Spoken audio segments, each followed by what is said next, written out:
How to manage your money like the wealthy. How do I manage my money like the wealthy? What are the steps to being better with my finances?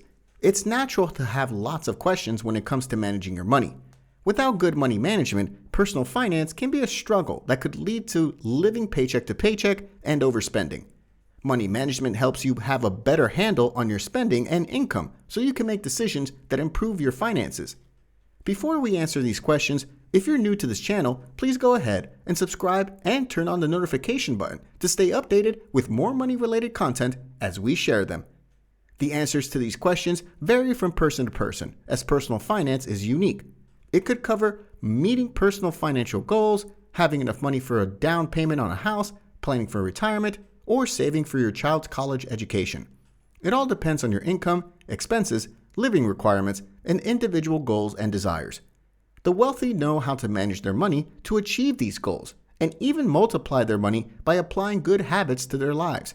And surprisingly, these management habits are possible, and you can start right now to implement these lifestyle changes. Number 1. Pay attention to income and expenses. The main reason you should keep an eye on expenses and income is to make sure expenditure does not exceed the available income. This would help you identify which sources of funds are showing significant deficits or surpluses. One way you can do this is by making and sticking to a budget to help you track your expenses. Tracking your expenses isn't hard. It's a habit. Like any other important habit, it takes some work and repetition to go from trying to remember to doing it naturally. You too can get there. For one, you need to plan where and what every dollar would do every month, whether spending, saving, or investing. As you're tracking, make sure you're subtracting too. Then you can see how much you have left in your different budget categories. This is where the magic happens, because this is where you'll know how much you're spending so that you can stop overspending. Track your expenses regularly. That might be once a month, once a week, or at the end of each day. Whatever works for you is okay. If you're married, make sure both of you are working from the same budget and tracking expenses. This is great for accountability and communication. Number 2, learn to differentiate assets from liabilities. Assets and liabilities are the main components of finance, be it personal or corporate. Learning to differentiate assets from liabilities would help manage money better. The wealthy have an incredible ability of accruing assets while decreasing liabilities. Assets provide future benefits to you, while liabilities are things that you are obligated to pay off in the near or distant future. They are formed because you receive a service or product now that you have to pay it off later. This is why you are encouraged to build assets and reduce expenses. Assets are resources, both tangible and intangible, that you own, and that can provide you with future economic benefits. They add value to you. They can help you meet your commitments and increase your financial goals. Liabilities, on the other hand, are debts or obligations which you need to fulfill in the future. The money you need to repay, the goods you need to provide, or the services you need to perform. These are responsibilities that arise out of past transactions and need to be settled through your assets. Assets put money in your pocket, while liabilities take money out of your pocket. Both should appear on your budget to help mitigate financial risks. This management of assets and liabilities is the primary money management principle of the very wealthy. You too can learn this habit to help you tell your net worth, which is the value you have when you remove total liabilities from the total assets. This could give you a fair perception of how much money you are worth at every point of your financial journey.